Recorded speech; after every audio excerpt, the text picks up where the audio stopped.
Good morning. நாங்கள் உங்கள் maths teacher பேசுகிறேன். All of you welcome to our maths ma'am channel. தாங்க நம்ம இன்னைக்கு பார்க்க போகிறது 12th 6th chapter vector algebra. அதில் எக்ஸாம்பிள் 6.15 3 வெக்டர் கொடுத்துருக்காங்க. ஆர் கோப்ளனார்னு சொல்லிட்டாங்க. ஃபைண்ட் த வேல்யூ ஆஃப் எம்னு சொல்லிடுங்க. மொதல் வெக்டர் ஏ வெக்டர்னு எடுத்துக்கணும், ரெண்டாவது வெக்டர் பி வெக்டர், மூணாவது வெக்டர் சி வெக்டர். அவன் கோப்ளனார் கொடுத்துருக்கானா? The vectors are coplanar. கோப்ளனாருடைய கண்டிஷன் என்ன? பாக்ஸ்குள்ளே a vector b vector c vector equal to 0. Coplanar அப்படின்னாவே பாக்ஸோடைய வேல்யூ 0, பாக்ஸ் அப்படின்னாவே டிட்டர்மினன்ட் ஈக்குவல் டு 0. அப்போ நம்ம டிட்டர்மினன்ட்ல மொதல் ஏ வெக்டருடைய கோஎஃபிஷியன்ட் 2 -1 3, அடுத்து பி வெக்டருடைய கோஎஃபிஷியன்ட் 3 2 1, அடுத்து சி வெக்டருடைய கோஎஃபிஷியன்ட் 1 m 4. புரிஞ்சுதா சாமி? Equal to 0. இப்போ இதனுடைய வேல்யூ 2 இன்ட்டு இந்த காலத்தை மறைச்சிக்கோங்க. அப்போ இங்கே மல்டிபிள் பண்ணால் 4 2s are 8, இது மைனஸ் எம்மு. அடுத்து இதுக்கு ப்ளஸ் போட்டால் இதுக்கு மைனஸ் போடணும். அப்போ மைனஸாக இருக்கிற நம்பர் -1பா. அப்போ இந்த காலத்தை மறைச்சிக்கோங்க.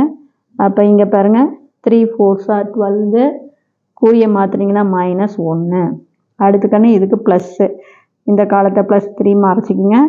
இதை பெருக்குனிங்கன்னா 3m, கூறிய மாற்றினீங்கன்னா -1 2 is 2 ஈக்குவல் டு 0. இப்போ இதை நம்ம சிம்பிளிஃபை பண்ணலாம் சாமி. இப்போ நான் சொல்கிறது என்னென்னு புரிஞ்சுதா ராஜா? இங்கே இப்போ 3 போட்டுக்கிட்டிங்கன்னா இது வந்து 3m -2 ஈக்குவல் டு 0. இப்போ 2 இன்ட்டு இந்த 2ஆல் உள்ள பெருக்குங்க. 8 2s are 16 -2m. இங்கே மைனஸ் இன்ட்டு மைனஸு ப்ளஸ்ஸு, இது பாருங்கள் 11. அப்போ +11. இந்த 3 எடுத்து உள்ள பெருக்குனிங்கன்னா 3m -6 ஈக்குவல் டு 0. அப்போ 9mல 2m போச்சுன்னா 7m. இங்கே பாருங்கள் ப்ளஸ்ஸில் 27, மைனஸில் 6. அப்போ ப்ளஸ்ஸு பெரிய நம்பருடைய குறி ப்ளஸ்ஸு, 27ல் 6 போச்சுன்னா 21. அப்போ +21 7m +21 ஈக்குவல் டு 0. +21 அந்த போச்சுன்னா -21. இப்போ அடித்து போட்டிங்கன்னா m ஈக்குவல் டு -3. புரிஞ்சுதா? அப்போ தேர்ஃபோர் m கண்டுபிடிச்சிட்டோம். இப்போ நீ சொல்லுவார் கண்ணு, நான் நல்லா பார்த்துக்கோ, இந்த ஆன்சர் 0 வருதுன்னாவே ஒன்று ரோவை கூட்டியிருக்கணும் அல்லது காலத்தை கூட்டியிருக்கணும். இப்போ நல்லா கவனமாக பார்த்துக்குங்க. இங்கே ரோவில் போகல, அவங்க காலத்துக்கு போயிருக்கிறாங்க. செகண்ட் காலமும் தேர்ட் காலமும் சிம்பிளிஃபை பண்ணிப்பேன். 3ல் 1 போச்சுன்னா 2வா, 1ஐயும் 2ஐயும் கூட்டினீங்கன்னா 3யா. அப்போ இங்கே 1 வருதுன்னா இது என்னவா இருக்கணும்?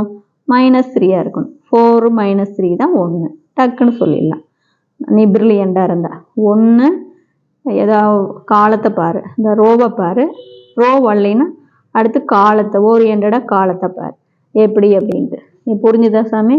கண்டிப்பாக 0 வருதுன்னா ஒன்று ரோவை கூட்டுப்பாங்க அல்லது காலத்தை கூட்டுவாங்க ராஜா. எவ்வளவு தான். புரிஞ்சுதா? அதனால் அப்படியே சொல்லிடலாம். நான் சொல்கிறது புரிஞ்சுதா? Wish you all the best. Thank you.